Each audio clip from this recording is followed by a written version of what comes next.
oh, y'all better stop hating and start thanking Elon Musk and Doge, because you are not going to believe what they just found out. This is crazy.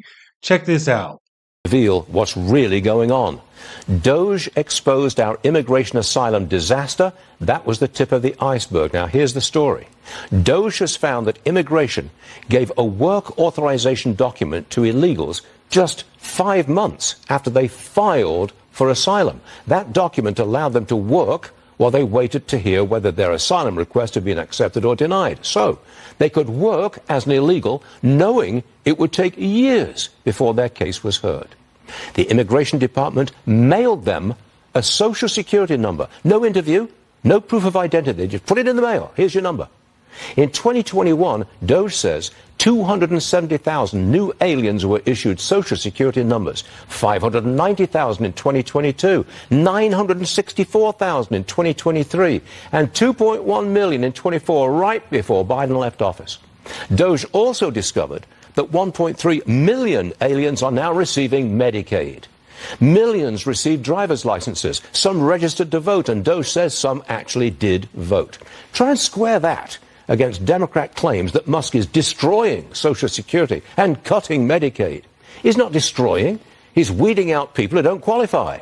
Who is really guilty of misinformation in this case? It is not Elon Musk. Exactly. It is not Elon Musk. This is what I've been trying to tell people.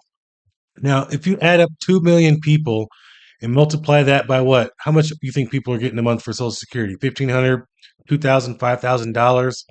All of that can be spread out and allocated to the real people in America, the real citizens that actually need it. And in this case, we actually did need a rocket scientist and all of these geniuses that work for DOGE. Now, it's going to get even better. Representative Tim Burchett has found out that federal employees have been receiving kickbacks from leasing out federal properties. This is absolutely mind-blowing. But before we get into that, check this out here. The reports Pam Bondi may be launching an investigation into George and Alex Soros for allegedly financing attacks on Tesla property. Now, if this happens to be true, this is going to break the internet. This is going to shatter everything the Democrats have ever done and prove that George Soros is a bad guy. And I can't wait to see what else he's been involved in. We've all been waiting and wanting a lot more from Pam Bondi. So if this does come out to be true, it's going to be big brownie points for her, big brownie points for the Trump administration, and it's going to be astronomically great for America. You know, we all deserve to know who's pulling the strings and putting big amounts of money everywhere. With Elon Musk, we've seen what he's been doing. He's been transparent, but these other billionaires have been behind the scenes doing nefarious things. At least Elon has been upfront about everything and we know what he's doing, right? But George and Alex Soros have been behind the scenes, allegedly funding protests and allegedly financing all of these attacks. If that comes out to be true, that's going to be crazy. But let's get into Tim Burchett. Chair Lady, thank you for indulgence and allowing me to be on this committee. I come in here usually ticked off and I leave in worse condition. So thank you for that. If I ever have a counselor, I'm going to send you the bill. Mr. Hart, do any members of Congress, their spouses, or their immediate family have any property ownership rights to this property or any federal land? Congressman, I don't know the answer to that question off the top of my head. Okay. Do spouses of members of Congress own real property and lease it to the federal government? And how would we find that out? Because I think I know what you're going to say. I believe the answer to that question is yes. You do? I do believe that. Is there any way we could verify that information? Well, you go to USA Spending and search, you open the books, our website, and you can look up members' names. You can look up any person's name and find that information. All right. I suspect that's being done as I speak. Mr. Maroney, how much underutilized space does the federal government have? Can't say. There's not good data.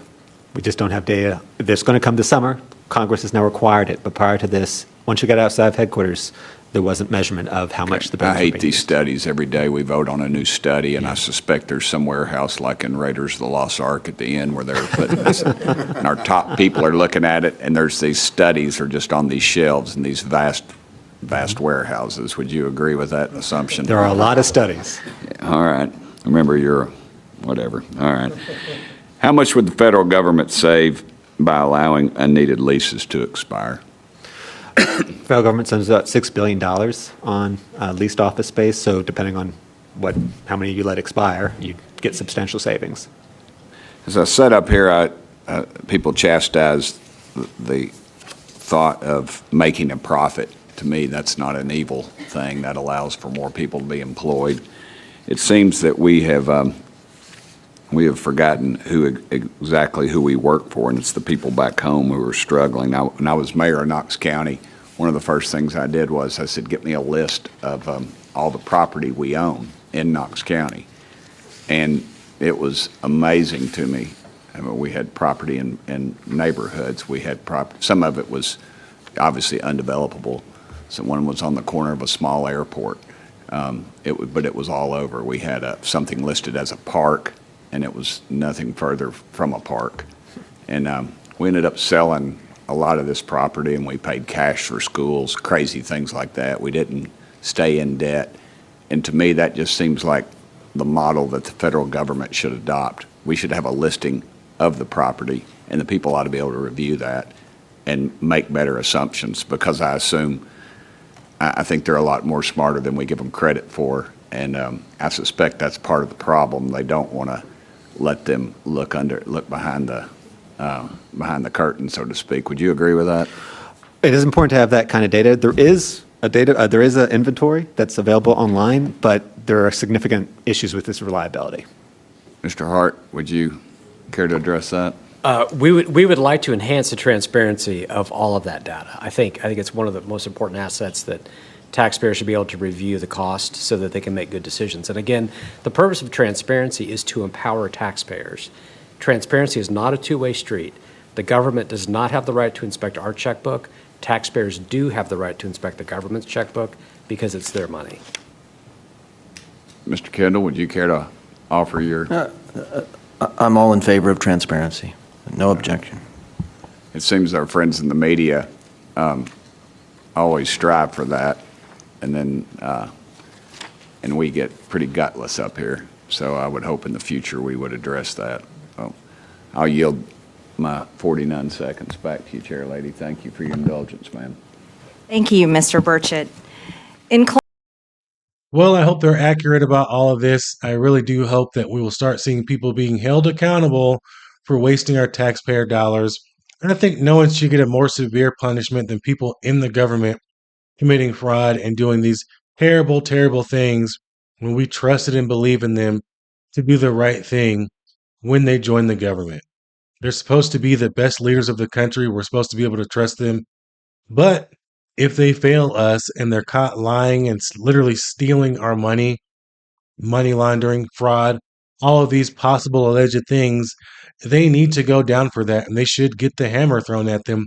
Seriously, it should be a serious crime, and they should get it the hardest since they're at the top office in the world, in the entire country. Everyone is looking up to these people and counting on them to make the right decisions. And if they don't, and they get caught stealing and lying and getting caught for fraud and all these different things, they need to be thrown in jail. So hopefully the truth will actually come out and we're not just getting a wishy-washy sort of thing. Let's hope that all this will actually come true. Let's hope that Pam Bondi will actually hold George Soros and Alex Soros accountable if they actually have been funding all of these protests and all of these Tesla vandalism things. I mean, obviously, not every vandal was funded by George and Alex Soros, but for a lot of the bigger ones, the fire bombings and all these things, they're saying allegedly that it's from George and Alex Soros. And, with the whole findings from DOGE, all of these people need to be held accountable. And I'm just waiting to see who's actually going to go down for this.